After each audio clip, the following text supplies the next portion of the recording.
Hello and welcome to our channel. स्वागत करते हैं हम आपका। आज हम जिस टॉपिक के बारे में बात करेंगे that is your communication. Communication is a key aspect of our daily life. हम किस तरीके से बात करते हैं, how we talk, how we react, ये सारी चीज़ें हमारी बहुत इंपॉर्टेंट होती हैं लाइफ की। और ये कम्युनिकेशन जो टॉपिक है ये हमारे BBA, MBA, B.Com ऑनर्स या B.Voc के कोर्सेज में भी पढ़ाया जाता है। तो it is very crucial topic of our life. आज हम समझेंगे कि प्रोसेस ऑफ कम्युनिकेशन क्या है। उसमें बहुत सारे पॉइंट्स हैं जो हमें समझने हैं। सेंडर है, रिसीवर है, डिकोडिंग है, इनकोडिंग है, feedback is there, noise is there. तो ये सारी चीज़ें आज हम इस वीडियो में कवर करेंगे। So I request you people, please मेरे चैनल को लाइक, शेयर एंड सब्सक्राइब ज़रूर करिएगा। If you have any query so you can also comment me in the comment box. Thank you, धन्यवाद। Understanding how communication works is essential to ensure effective interaction. Now let's begin with the process of communication. Process of communication को समझने के लिए यहाँ पर मैंने एक diagram draw किया है। Sender, decoding, message, channel, receiver and decoding है। इसी के थ्रू हम समझेंगे कि प्रोसेस ऑफ कम्युनिकेशन होता क्या है। तो पहला जो हमारा प्रोसेस का पार्ट है दैट इज़ अ सेंडर। ठीक है, तो let's begin with the sender. The sender is the one who starts the communication process. Sender को ही हम हिंदी में प्रेषक कहते हैं। प्रेषक वह व्यक्ति होता है जो संवाद की प्रक्रिया की शुरुआत करता है। They have an idea, thought और feeling that they want to share.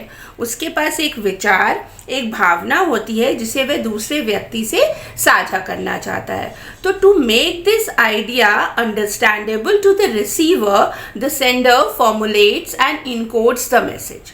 ये विचार दूसरे व्यक्ति तक पहुंचाने के लिए जो सेंडर है वह संदेश को तैयार करता है और उसको हम आगे इनकोडिंग कहते हैं। तो सेंडर कौन है? The person who initiates the message. Now let's take an example. Imagine करिए कि you want to invite a friend to your birthday party. You are a sender and your idea is to invite them. यानी कि आपको अपने दोस्त को अपनी birthday party के लिए बुलाना है, ठीक है, और आप सेंडर हैं और आपका विचार है कि आप उन्हें पार्टी में इनवाइट करें। तो this is the initiates the message. आपके दिमाग में एक आइडिया या एक थॉट जनरेट हुई, तो यू आर अ सेंडर। ठीक है, अब हम नेक्स्ट आते हैं that is your encoding. Encoding क्या है? The sender translates thoughts into message. The process of encoding comes when the sender translates their thoughts, ideas or feelings into a form that can be understood by the receiver. यानी कि encoding वह प्रक्रिया है जब sender अपने विचारों, भावनाओं या विचारों को एक ऐसा रूप में बदलता है जिसे रिसीवर समझ सके। ठीक है, तो it involves the selecting the right words, gesture, symbols while also considering the cultural and contextual background. दोनों चीज़ों को, इसमें सही शब्दों का, आप कह लीजिए हाव भाव का, इमेजेस का जो चयन है वह करना होता है। साथ ही हमारी जो संस्कृति है हम उसको भी ध्यान में रखते हैं। तो दैट इज एन इनकोडिंग। अगर इनकोडिंग का एग्जाम्पल लें तो in case you encode the message in words and decide how to communicate it. Maybe you will send a text और make a phone call. You might even add emojis to make it sound more friendly or personal, you can say. ठीक है, आप संदेश को शब्दों में व्यक्त करते हैं और इसे कैसे भेजना है यह भी तय करते हैं। हो सकता है आप इसे टेक्स्ट के ज़रिए भेजें या कॉल करें और बताएं। आप शायद इसे और भी फ्रेंडली वे में बता सकते हैं, किसी इमोजीज के द्वारा बता सकते हैं, किसी इमेज के द्वारा बता सकते हैं। तो दैट इज़ एन इनकोडिंग। इसको हम इनकोडिंग का पार्ट कहते हैं। आजकल आपने देखा होगा हम लोग व्हाट्सएप पे इनवाइट भेजते हैं या हम एक इनवाइट डिज़ाइन करते हैं, फिर उसमें साउंड्स ऐड करते हैं और उसे भेजते हैं। तो जो हम साउंड्स ऐड कर रहे हैं, जो हम भेज रहे हैं, वो क्या है? वो हम इनकोड कर रहे हैं अपने मैसेज को। हम उसे समझाने के लिए उस मैसेज को फ्रेम कर रहे हैं। ठीक है, अपने आइडियाज़ को, अपने थॉट्स को ट्रांसलेट कर रहे हैं, यू कैन से दैट। तो दैट इज एन इनकोडिंग। अब इनकोडिंग के बाद जो नेक्स्ट आता है दैट इज योर मैसेज। अब मैसेज क्या है यहाँ पर, we have the message means हमारे पास एक संदेश है, ठीक है। The message is the core content of communication. संदेश है संवाद का मुख्य तत्व होता है, ये आप जानते हैं। It can be a verbal और नॉन वर्बल, या विजुअल्स के थ्रू देते हैं, ये शब्दों का या आपके चेहरे के हाव भाव का, किसी ध्वनि का या किसी इमेज का यानी कि चित्र के रूप में भी आप इसे बताते हैं। तो this includes your words, your body language, your facial expressions, sounds कह लीजिए, इमेजेस कह लीजिए। तो the message is structured in such a way that it is clear and relevant to the receiver। यानी कि संदेश इस तरह से तैयार किया जाता है कि वो जो रिसीवर है उसके लिए स्पष्ट हो, क्लियर हो। तो that is a message. The content that is being communicated is known as a message, ठीक है। नाउ फॉर एग्जाम्पल, आपका था आइडिया कि आप अपने बर्थडे पार्टी में अपने फ्रेंड को इनवाइट करना चाहते हैं, ठीक है। तो अब आप जब इसको इनकोड कर रहे हैं तो इसका एक मैसेज बन रहा है। आप मैसेज क्या लिख रहे हैं, hey I am having a birthday party this Saturday, would love for you to join, ठीक है। आप ये मैसेज उसे भेजते हैं, या आप कह लीजिए कि शनिवार मेरी बर्थडे पार्टी है, तुम ज़रूर आना। तो ये क्या है, ये कंटेंट है मैसेज का। दिस इज़ अ कंटेंट जो आपने मैसेज लिखा है, ठीक है। नेक्स्ट ना मैसेज के बाद जो अगला आता है हमारा, दैट कम्स द चैनल, ठीक है। चैनल क्या होता है, चैनल हमारा माध्यम होता है, ठीक है, जिसे हम मीडियम भी कहते हैं, through which the message is delivered. Now माध्यम वह तरीका होता है जिसके ज़रिए हम अपने मैसेज यानी कि संदेश को भेजते हैं। This could be verbal like a face to face conversation कह लीजिए, फ़ोन कॉल कह लीजिए, you are writing an email or a letter, या डिजिटल मीडिया के थ्रू आप भेज रहे हैं, किसी सोशल मीडिया पे ऐड कर रहे हैं, या कोई वीडियो कॉन्फ्रेंसिंग कर रहे हैं। तो ये सारी चीज़ें क्या हैं, that is a part of your channel. ये माध्यम है जिसके द्वारा हम अपने मैसेज को भेजते हैं, ठीक है। ये मौखिक हो सकता है, जैसे कि आमने सामने आप बातचीत कर रहे हैं, फ़ोन पे बता रहे हैं, कुछ लिख कर दे रहे हैं, या डिजिटल मीडिया के थ्रू आपने कोई वीडियो जनरेट किया है मैसेज का, उसको भेज रहे हैं। तो that is a channel, the medium use to transmit the message, उसे हम चैनल कहते हैं, ठीक है। For example, you could send your birthday invitation, आप व्हाट्सएप के थ्रू भेज रहे हैं, फेसबुक पे भेज रहे हैं, या आपने फ़ोन कॉल करके इनवाइट कर लिया। तो ये क्या सारे तरीके हैं जिसके थ्रू आप मैसेज भेज रहे हैं। तो that is an example of your this channel, ठीक है। Now the next is the receiver. Receiver is the person और a group who is suppose to get the message.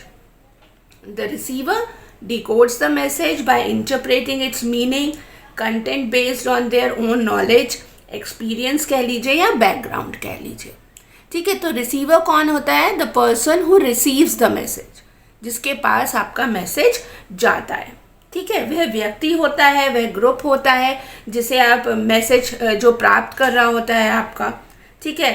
अपने ज्ञान और अनुभव के आधार पर वह उसे समझता है या उसका अर्थ निकालता है।